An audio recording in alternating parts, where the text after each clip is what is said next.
This is a sight that almost all of us are familiar with. Our cities, our centers of commerce and growth, are crumbling under an ever-increasing burden.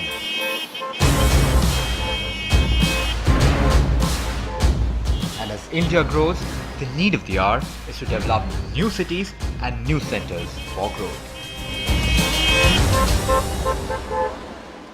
Hello and welcome to our special series Building India, where we are looking at infrastructure projects that can transform the country. Today the spotlight is on the Delhi-Mumbai Industrial Corridor, a corridor of prosperity that will bring with it many new cities and towns and many new aspirations.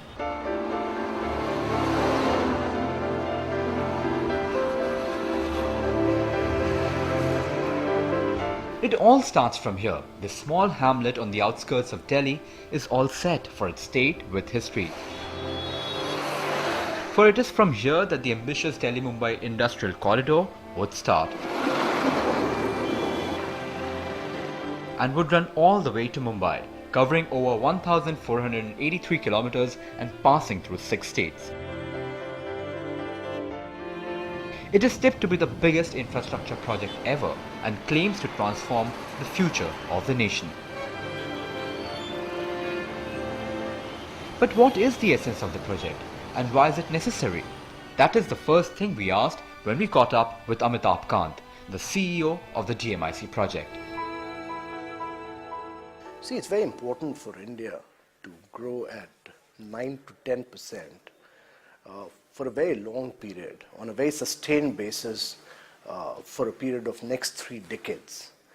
And historically, this has been done by Japan post-World War II. It was done by a very small country like Singapore, later by Korea, and recently by China. Now, if you look at all these countries, the logistic costs in these countries is substantially lower than India. In India, it's as high as about 12.5% of your GDP as compared to about 6.5% in Japan. There's a dedicated freight corridor project which links up Delhi to Mumbai, which is a container train which will only carry containers, which is being done by the Indian Railways. It will only carry containers, and this is the first container rail train which will happen in India. And both sides of this, when you do a new container train, it provides an opportunity for you to create new manufacturing cities. It provides an opportunity for you to do new urbanization, and it provides an opportunity for you to move goods far more quicker, far more faster into areas where there is consumption and into your ports for purposes of exports. So what the Delhi-Mumbai Industrial Corridor is really doing is using the backbone of the से इस स्वर्णिम विषय के बारे में सभी प्रकार की जानकारियों का समावेश करके आपके सामने प्रस्तुत किया है। दिन प्रतिदिन बढ़ती हुई महंगाई का सामना करने के लिए एक स्मार्ट इन्वेस्टर ने मुद्रास्फीति को ध्यान में रखते हुए सुरक्षित एवं ज्यादा रिटर्न संभावना रखने वाला विकल्प के बारे में सोचना ही होगा। बैंक एफडी या एलआईसी जैसी सुरक्षित, शेयर बाजार जैसे ज्यादा रिटर्न की संभावना के साथ इस मंदी में आकर्षक साइड इनकम्स का मौका जैसी अनेक बातों का समावेश करता स्मार्ट इन्वेस्टमेंट यानी कि धौलेरा स्मार्ट सिटी समय और मौका बहता जा रहा है। अभी हाल ही में 22 अक्टूबर 2017 के दिन माननीय मोदी जी का बयान सुनिए। धौलेरा स्पेशल इन्वेस्टमेंट रीजन को भी एक नई मजबूती देने वाला है। धौलेरा एसआईआर भारत ही नहीं विश्व के नक्शे पर cities, the master plans have been less implemented and more violated, and thereby we have the urban mess that we do. And therefore, it would be very useful if the DMIC initiative can also become the prime mover for a new way of making sure that the master plans are enforced.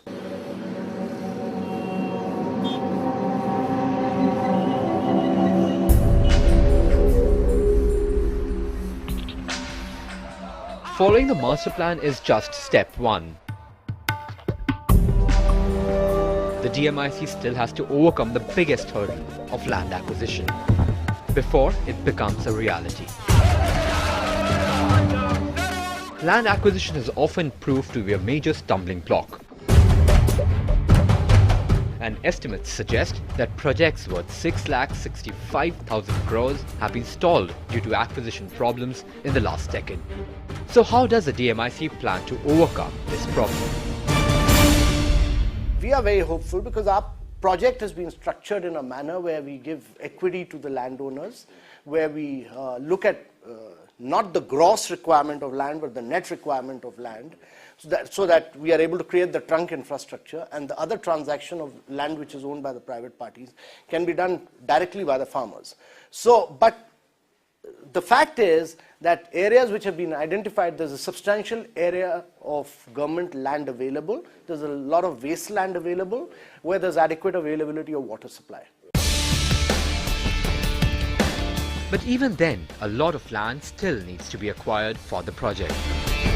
And the string of events from Singur to Jaitapur to Noida has exposed the shortcomings of the society. Although the new land acquisition policy is still in the works, by the looks of it, it seems that the government wants to pass on the mantle to the private sector. So is this a step in the right direction? No, I don't think it can work, because the private guy does not have the power necessarily to enforce the land buyout. The government can, right?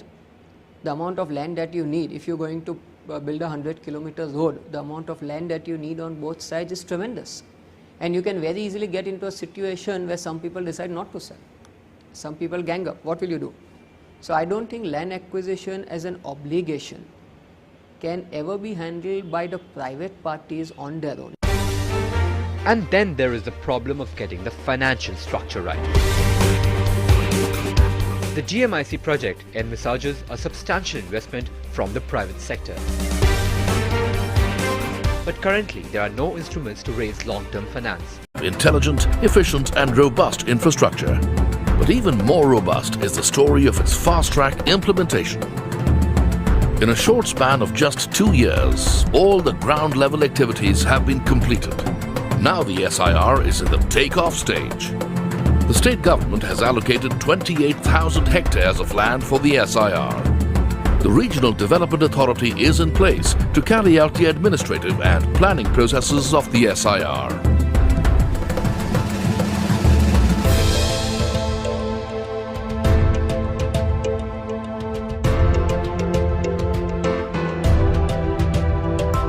Anchor tenants are already in place.